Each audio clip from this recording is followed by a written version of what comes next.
بہرحال اب میں مستقبل کی طرف آتا ہوں۔ اس کو میں دو حصوں میں تقسیم کروں گا، ایک مستقبل بعید، ایک مستقبل قریب۔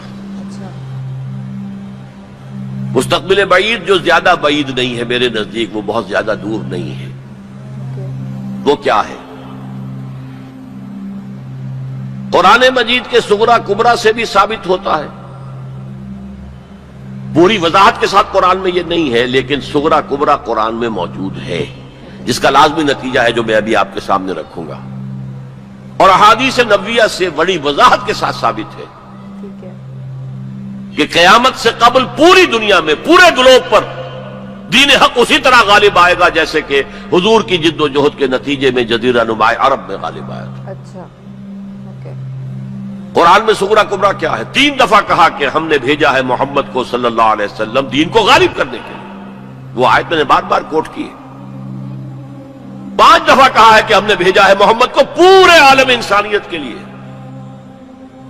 سب سے اہم آیت ہے سورہ سبا کی نمبر 28 آیت، وَمَا أَرْسَلْنَاكَ إِلَّا كَافَّةً لِلنَّاسِ بَشِيرًا وَنَذِيرًا، اے محمد ہم نے آپ کو نہیں بھیجا مگر پوری نوع انسانی کے لیے بشیر اور نذیر بنا کر۔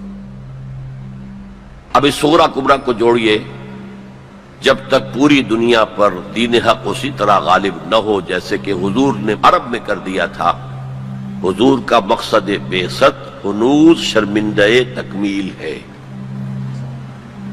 اور یہ ممکن نہیں ہے کہ دنیا ختم ہو جائے اور حضور کا مقصد بعثت جو ہے پورا نہ ہو۔ احادیث کے اندر وہ حدیث جو میں 2 دفعہ آپ کے سامنے لا چکا ہوں، پہلا دور نبوت، دوسرا خلافت علی منہاج النبوہ، تیسرا ملکن عاضن، چوتھا فرمایا ثم تکون ملکن جبریا، پھر ملوکیت ہوگی مجبوری والی، غلامی والی۔ اب میں نہیں کہہ سکتا کہ اس وقت صحابہ نے اس کا کیا مطلب سمجھا ہوگا، یہ 2 ملوکیتیں علیحدہ علیحدہ حضور نے گنوا دی۔ آج ہم سمجھ سکتے ہیں کہ پہلی ملوکیت وہ تھی جس میں سلاطین اور ملوک مسلمان تو تھے، کلمہ گو تو تھے، پھر ہم ملکہ وکٹوریہ کے غلام ہو گئے۔ یہ ملکن جبریت، یہ پورے عالم اسلام کو جو رونق ڈالا تھا کولونیل پاورز آف یورپ نے، یہ اس کی طرف اشارہ ہے۔ یہ فرمایا یہ دور بھی رہے گا جب تک اللہ چاہے گا، پھر اللہ اسے بھی اٹھا لے گا۔ And the good news is ثم تکون خلافۃ علی منہاج النبوہ، پھر دوبارہ دنیا میں خلافت علی منہاج النبوہ کا نظام قائم ہوگا۔ یہ ہے وہ دور جو آنے والا ہے، مستقبل میں آئے گا، لازماً آئے گا۔ 2 پتنگیں ہیں اڑ رہی ہیں، ان کا پیچ پڑنے والا ہے بہت زبردست۔ ایک ہے نیو ورلڈ آرڈر جو حقیقت میں جیو ورلڈ آرڈر ہے، ایک ہے جسٹ ورلڈ آرڈر آف اسلام، مقابلہ انہی میں ہونا ہے، اور نتیجے میں بالآخر اسلامی خلافت گلوبل کی طرف تو دنیا جا ہی رہی ہے، گلوبلائزیشن۔ یہ ملکوں کے درمیان لکیریں تو تقریباً بے ایمانی ہو جائیں گی، ملٹی نیشنلز کی حکومت ہوگی اصل میں، تو باقی حکومتیں جو ہے تو انتظامی قسم کے وہ ایک ریجنز ہوں گے، جیسے کہ پہلی جنگ عظیم سے پہلے پوری امت مسلمہ ایک وحدت تھی۔ ہاں حکومت یہاں مغلوں کی ہے، وہاں صفویوں کی ہے، لیکن کہیں کسی پاسپورٹ کی ضرورت نہیں، کہیں کسی ویزا کی ضرورت نہیں۔ کوئی مغرب سے چل کر آتا ہے ابن بطوطہ اور پہنچ جاتا ہے ہندوستان تک، اور یہاں آ کر وزیر بن جاتا ہے۔ وہ is not the son of the soil. امت کی وحدت برقرار تھی، یہ امت کی وحدت ختم ہوئی ہے فرسٹ ورلڈ وار کے بعد۔ المصر للمصریین، الشام للشامیین، العراق للعراقیین، یہ نعرے لگے ہیں امت کی وحدت کو پارا پارا کرنے کے لیے مغرب کے زیر اثر۔ یہ سب سے بڑی سازش تھی امت کی وحدت کو ختم کرنے کے لیے۔ بہرحال ایک تو یہ جس کی کے بارے میں حضور نے خبر دی کہ دوبارہ آئے گا خلافت علی منہاج النبوہ کا نظام، اور 2 حدیثیں آپ کو سنا دینا چاہتا ہوں جس میں حضور نے خبر دی ہے کہ اب جب یہ آئے گا تو گلوبل ہو، ایک حدیث ہے حضور صلی اللہ علیہ وسلم کے ایک غلام جنہیں آپ نے آزاد کر دیا تھا، حضرت ثوبان رضی اللہ تعالی ان کی روایت ہے۔ عن ثوبان رضی اللہ تعالی عنہ قال قال رسول اللہ صلی اللہ علیہ وسلم ان اللہ زوى لي الارض، اللہ نے میرے لیے پوری زمین کو لپیٹ دیا یا سکیڑ دیا، پوری زمین۔ فرأيت مشارقها ومغاربها، میں نے سارے مشرق دیکھ لیے، سارے مغرب دیکھ لیے۔ وَإِنَّ أُمَّتِي سَيَبْلُغُ مُلْكُهَا مَا زُوِيَ لِي مِنْهَا، اور میری امت کی حکومت ان تمام علاقوں پر قائم ہو کر رہے گی جو مجھے زمین کو سکیڑ کر یا لپیٹ کر دکھا دیے گئے۔ اور یہ روایت کسی دوسرے تیسرے درجے کی حدیث کے ذخیروں میں سے نہیں ہے، مسلم شریف کی روایت ہے، درجہ اول کی کتب۔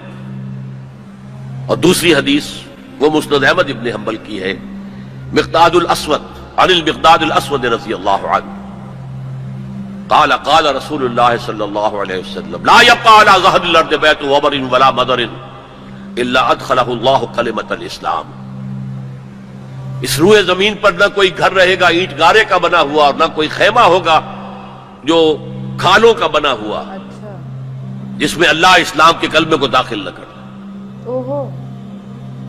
بعز عزیز اور ذل ذلیل، یہ داخلہ دو میں سے ایک طریقے پر ہوگا، یا عزت والے کے اعزاز کے ساتھ، یعنی وہ خود اسلام قبول کر لے گا تو اس کے گھر میں یا اس کے خیمے میں اسلام داخل ہوگا، اس کی بھی عزت ہوگی۔ وَلِلَّهِ الْعِزَّةُ وَلِرَسُولِهِ وَلِلْمُؤْمِنِينَ، عزت کا حقدار تو اللہ ہے، اس کے رسول ہے اور اہل ایمان ہے۔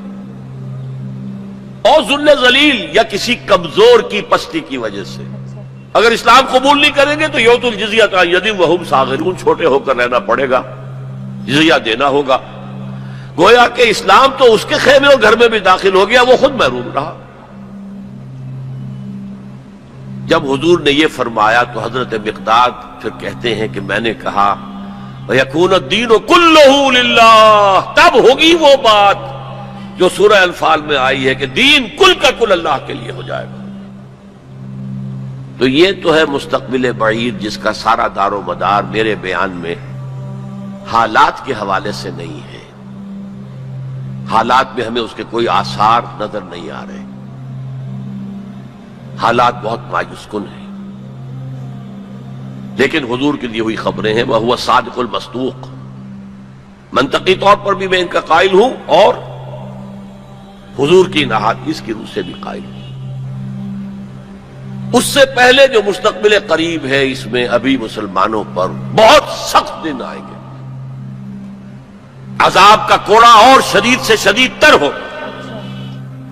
اس کو یوں سمجھیے کہ وہ جو حدیث جس سے میں نے بات شروع کی تھی، حزب النعل بالنعل، تو باقی سارے عذاب تو قربن کافی ثابت ہو گئے، ادھر ایشورینز، ادھر کروسیڈرز، ادھر نیبوکڈنیزر، ادھر تاتاریز، ادھر گریکس اینڈ رومنز، ادھر بقیہ ویسٹرن اینڈ سینٹرل یورپ۔ یہ تو صاف صاف نظر آ گیا جو پچھلی صدی میں ہوا یہودیوں کے ساتھ، 6 million of them decimated، ختم کیے گئے ہٹلر کے ہاتھوں۔ Yeah, I've read it in the history book. اس کی کاربن کاپی بھی تو آنے والی ہے، ارے یار، اور یہ آئے گی اربوں پر۔ اچھا، آج اللہ کے دین کے سب سے بڑے مجرم عرب، ہے کیوں؟ یا کیوں؟ عام قاعدہ ہے جن کے رتبے ہیں سوا، ان کی سوا مشکل ہے۔ حضور کی ازواج سے کہا گیا کہ نہیں، اگر تم کوئی غلط حرکت کرو گی دوہری سزا ملے گی تمہیں، تمہارا رتبہ بہت اونچا ہے، تم نبی کے گھر میں آباد ہو۔ عربوں کو اللہ نے فضیلت دی کہ محمد ان میں سے تھے، رسول عربی ہیں صلی اللہ علیہ وسلم۔ یہ رتبہ بلند ملا جس کو مل گیا، ہر مدعی کے واسطے دار و رسن کہا۔ پھر سب سے بڑی فضیلت کیا ہے؟ ان کی اپنی مادری زبان میں قرآن موجود ہے، اللہ کا کلام۔ یا سعودی عرب ان کو قرآن کے سمجھنے میں کوئی دقت تو نہیں ہے۔ پاسبل کی تو مدر ٹنگ ہے۔ یہاں میں تو آپ سے کہتا رہا ہوں عربی سیکھیں، عربی سیکھیں، عربی سیکھیں، تاکہ قرآن کو اس کی اپنی اصل زبان میں اپنی آنکھوں سے پڑھ سکیں۔ وہاں تو ان کو تو ضرورت نہیں۔ پھر بھی ان کا اگر یہ حال رہا کہ جو ملک بھی کولونیل رول سے آزاد ہوا اس نے یا تو اپنا قبلہ کر لیا ماسکو کی طرف اور یا واشنگٹن کی طرف، تو ان سے بڑا مجرم اور کوئی نہیں۔ ایک حدیث میں آیا ہے ویل للعرب من شر اقترب، بہت ہلاکت اور بربادی ہوگی۔ ایک مرتبہ ام سلمہ رضی اللہ تعالی عنہا نے ام المومنین پوچھا کہ یہ جو آپ فرما رہے ہیں کہ اتنی بڑی تباہی آئے گی، اتنے بڑے مسلمانوں کے اوپر برے حالات آئیں گے، تو عرب اس روز کہاں ہوں گے؟ فرمایا العرب یومئذ قلیل، بہت کم رہ جائیں گے، بہت بڑی تباہی آنے والی۔ اور اس کا نقطہ آغاز کیا ہوگا؟ ویسے تو ہے جو کچھ ہو رہا ہے فلسطین میں، اسے وہ 30 کروڑ عرب بھی دیکھ رہے ہیں اور باقی 100 کروڑ مسلمان باقی بھی دیکھ رہے ہیں۔ ٹک ٹک دیدم دم نہ کشیدم، وہ آئی سی جو ہے وہ بھی زیادہ آئی سی بن کر رہ گئی اور کچھ نہیں۔ کوئی کسی طرف سے احتجاج تک نہیں ہے۔ امریکہ شیرون کو مین آف دی پیس کا خطاب دے رہا ہے، صابرہ اور شتیلہ کا قاتل، درندہ، اور جو کچھ کر رہا ہے فلسطینیوں پر وہ آج ہم اپنی آنکھوں سے دیکھ رہے ہیں ٹیلی ویژن کے اوپر، کس طرح بلڈوزرز آتے ہیں ان کے گھروں پر گھر گراتے چلے جاتے ہیں، کس طریقے سے F-16 اوپر دندن آ رہے ہیں، ہیلی کاپٹرز دندن آ رہے ہیں، اور ان کے پاس کیا ہے سوائے اپنی جان پیش کرنے کے؟ سوسائیڈ جو ہے اٹیک، اس کے سوا کیا ہے؟ یا پہلے وہ صرف پتھر مارتے تھے، اینٹیں روڑے، اللہ اللہ خیر سلام۔ تو یہ ضربت علیہم الذلۃ والمسکنۃ وباؤوا بغضب من اللہ، یہ تو پہلے ہی ہو چکا ہے۔ لیکن جن دو چیزوں پر یہودیوں کا اور West white Anglo Saxon Protestants کا اتفاق ہے، وہ ایجنڈا، 4 نکاتی ایجنڈے پر یہ متفق ہیں۔ نمبر 1، جلد از جلد وہ جنگ ہونی چاہیے جس کی خبر بائبل میں دی گئی ہے، ارمگیڈون۔ اچھا، بائبل کی آخری کتاب ہے ریویلیشنز، مکاشفات یوحنا۔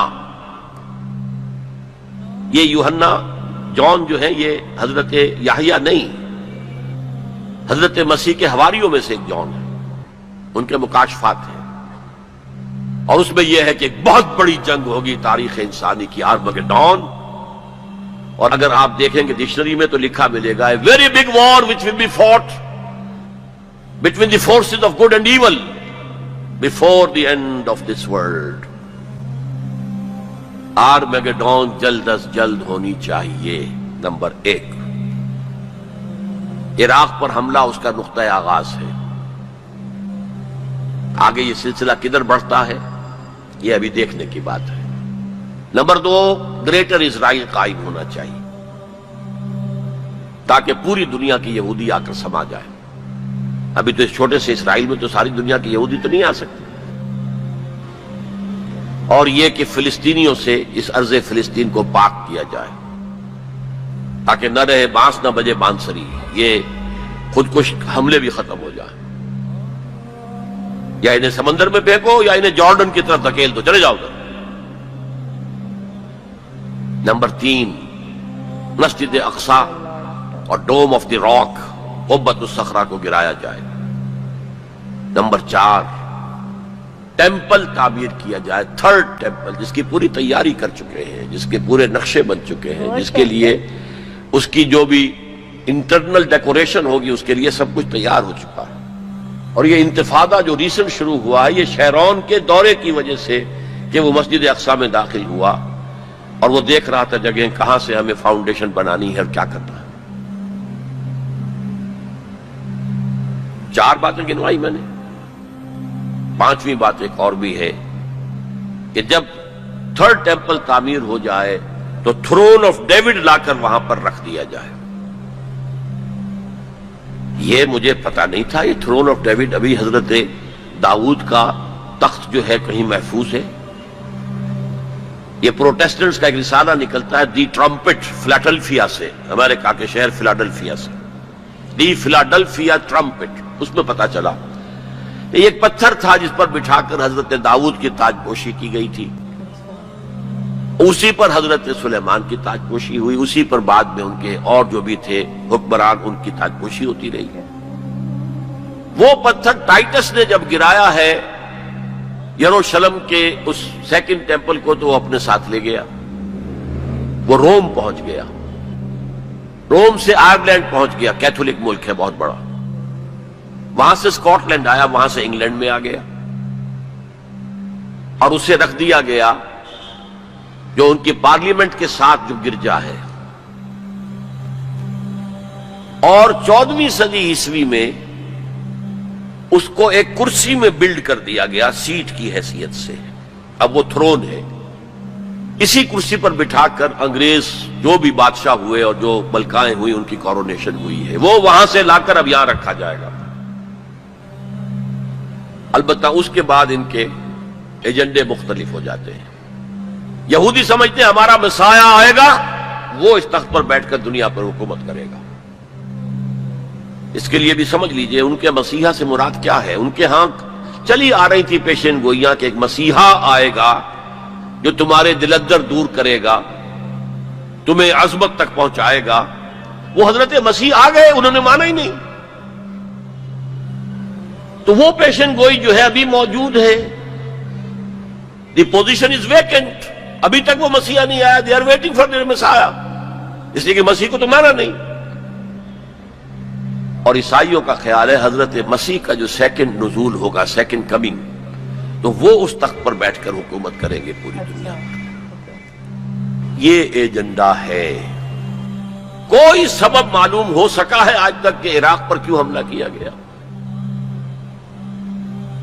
اور کمال ہے کہ اس قوم نے پھر اسی شخص کو منتخب کر لیا۔ 9/11 کس نے کیا اس کی کوئی کبھی تحقیق ہوئی ہی نہیں، روک دیا گیا۔ جب شروع میں تحقیق شروع ہوئی تھی تو پہلے تو بیان آیا تھا بش کا کہ یہ لیک کیوں ہو رہی ہیں چیزیں اس سے، اور پھر سسٹم روک دیا گیا۔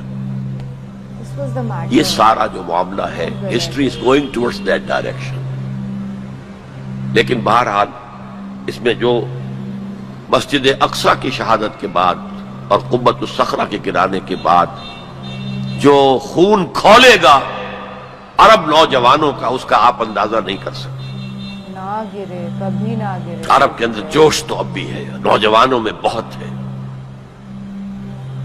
وہ ایک ایسی بات ہوگی کہ جس پر خون جوش کھائے گا، اور اس سے پہلے تو یہ حکمران کہ جو ویسٹ کے گماشتے ہیں یہ انہیں قتل کریں گے، بھونیں گے، اور پھر یہ کہ کرسچنز اور جیوز، اور انہی جیوز میں سے اینٹی کرائسٹ بھی کھڑا ہو جائے گا، دجال۔ اچھا، یہ مقابلے ہونے ہیں، لیکن میں اب تفصیل میں نہیں جانا چاہتا۔ لیکن ان کے ذریعے سے عالم عرب پر تو بہت بڑا، بہت سخت عذاب آئے گا۔ باقی عالم اسلام دوسرے درجے میں ہے، مجرم۔ ہم سمجھتے ہیں کہ نمبر 2 پر ہم مسلمانان پاکستان ہیں، جنہوں نے اس ہندوستان کی تقسیم اسلام کے نام پر کروائی، اور 57 برس گزر گئے ہیں کہ اس اسلام کا کوئی نام و نشان وہاں نہیں ہے۔ وہی اسلام ہے جو ہر جگہ ہے، یہاں بھی ہے، مسجدوں میں آپ بھی جا رہے ہیں، ہم بھی جا رہے ہیں، لیکن وہ اسلامی نظام جو کہا گیا تھا کہ اسلام کے اصول حریت و اخوت و مساوات کا ایک نمونہ دنیا کو دکھانا چاہتے ہیں، وہ کہاں ہے؟ لیکن یہ کہ جہاں تک عرب پر اس عذاب خداوندی کا تعلق ہے، اس کا تو مجھے یقین ہے ہوگا، اور ہولوکاسٹ سے کم 10 گنا ہوگا، خاکم بدہن۔ جیسے نیبوکڈنیزر کے ہاتھوں جتنے مرے تھے، اس سے 100 گنا جو ہے وہ تاتاریوں کے ہاتھوں مرے۔ لیکن یہ کہ باقی امت جو ہے، شاید اللہ تعالی ہمیں ہدایت دے دے، شاید اللہ تعالی قوم یونس کی طرح ہمیں توبہ، اجتماعی توبہ کی توفیق دے دے۔ اللہ کی رحمت سے ہم اس اعتبار سے مایوس نہیں ہیں، اپنی جو بھی ہماری بساط ہے کوشش کر رہے ہیں کہ وہاں پر اسلامی نظام آ سکے جس کے لیے وہ ملک بنایا گیا تھا۔ بہرحال یہ ہے میرا تجزیہ مستقبل کے بارے میں۔ دین کی بات پھیلانا صدقہ جاریہ ہے، ثواب کی نیت سے ویڈیو کو شیئر ضرور کیجیے۔ جزاک اللہ۔